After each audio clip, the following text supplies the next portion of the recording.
पाकिस्तान में पिछले कई सालों से खुदकशी की रेशो को कम करने के लिए पाकिस्तान के इदारे, मुख्तलिफ NGOs और फलाह व बहबूद का काम करने वाली मुख्तलिफ तंजीमें अपनी कोशिशें कर रही हैं। इन सब तोड़ कोशिशों और मेहनत के बावजूद वो इस रेशो को नीचे लाने में अब तक नाकाम हैं। आप रोज़ाना अपने टेलीविज़न और मोबाइल की स्क्रीन पर देखते होंगे, कभी किसी औरत ने अपने बच्चों समेत नहर में छलांग लगा दी और कभी किसी वालिद ने अपने बीवी बच्चों को गोली मार दी और बाद में खुद को भी गोली से उड़ा लिया, और कभी कोई नौजवान पंखे से लटक गया और कभी किसी ने जहर पी लिया। और ये एक लंबा सिलसिला है और एक दर्दनाक कहानी है। गुज़िश्ता रोज पाकिस्तान में एक शख्स ने माली हालात से तंग आकर खुदकुशी की और खुदकुशी करने वाले ने अपने पीछे एक खत छोड़ा, जिस खत में उसने अपनी दर्दनाक कहानी लिखी। ये कहानी और ये खत हमारे माशरे के मुंह पे एक जोरदार तमाचा है।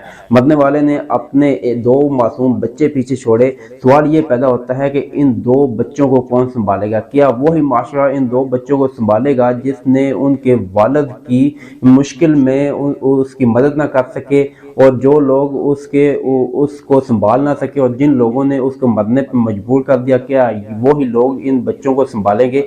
एक और सवाल यहाँ पे पैदा होता है, इन खुदकुशियों और इन सारे मामलात की वजह कौन है और इनका जिम्मेदार कौन है? हुकूमतें, PTI, नून लीग, पीपल पार्टी या दीगर सियासी जमातें? बिल्कुल नहीं, कतई नहीं, ऐसा बिल्कुल नहीं है। इसके जवाबदार, जिम्मेदार मैं, आप और हम सब हैं, और हम सब ने ही मिल के जो है इन मामलात पे कंट्रोल करना है। क़यामत के दिन हुक्मरानों को तो सजा मिलनी ही मिलनी है, लेकिन आपका और मेरा गिरबान भी पकड़ा जाएगा। हमारा अलमिया यह है कि एक सगा भाई, उसके घर में दावतें उड़ाई जा रही होती है और मुख्तलिफ रंगों के खाने पकाए जा रहे होते हैं, और दीवार के उस पार दूसरे भाई के बच्चे इस चीज को तरफ रहे होते हैं, काश कोई रोटी का टुकड़ा मिले और वो अपने पेट की आग को बुझाएं। हमारा अलमिया यह है कि हम कब्रों पे और मज़ारों पे चादरें तो बहुत ज्यादा चढ़ाते हैं, लेकिन कभी किसी यतीम मस्कीन के ठठरते हुए जिस्म पे कपड़ा नहीं डाला। हमारा अलमिया यह है कि हम मुहर्रम, रबीउल अव्वल और रमजान शरीफ में देगें तो बहुत ज्यादा पकाते हैं, लेकिन कभी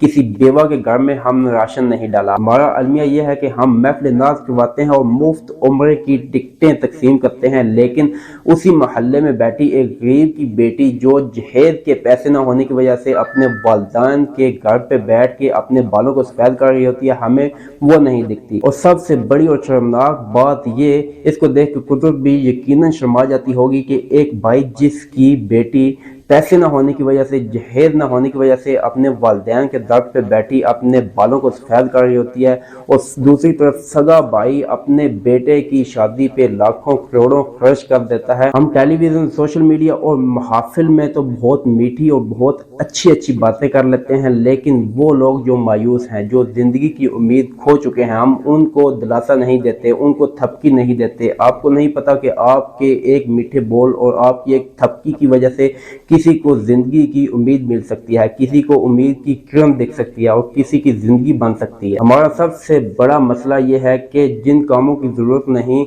उन कामों को हमने अपने ऊपर लाजिम और मलजूम कर लिया है, लेकिन जो जिम्मेदारियां हमें सौंपी गई थी, जो काम हम पे लाजिम किए गए थे, उनको हम भुला चुके हैं, उनको छोड़ चुके हैं। इस्लाम ने जैसा कि हमसायों के बहुत ज्यादा हकूक बताए हैं, तो हम अगर सब मिल के अपने अपने हमसाए और अपने आस पास के गरीब और कमजोर लोगों का ख्याल रखें, तो कभी भी कोई बंदा मुश्किल हालात की वजह से खुदकुशी ना करे। हम अगर अपनी हर महीने की आमदन में से कुछ थोड़ा सा हिस्सा अपने गरीब और कमजोर रिश्तेदारों और पड़ोसियों के लिए निकालें, तो कभी ऐसी नौबत ना आए। और अगर हमने अपने आस पास वाले कमजोर लोगों का ख्याल न रखा, यहाँ तो हम अयाशी की जिंदगी गुजार लेंगे, लेकिन अगले जहान जो है, क़यामत वाले दिन, हुक्मरानों ने तो जवाब देना ही देना है, उनको सजा मिलेगी, लेकिन हमें भी लटकाया जाएगा और जूता बहुत ज्यादा फेरा जाएगा। क्योंकि अल्लाह पाक खुद फरमाते हैं कि हम माल दे के भी आजमाते हैं और माल को ले के भी आजमाते हैं। तो माल दे के आजमाने का मतलब ये हरगिज़ नहीं कि देखा जाए कि कौन ज्यादा बाजू लंबे करके कंजरों के ऊपर ज्यादा पैसे फेंकता है, बहुत ज्यादा वेलें देता है।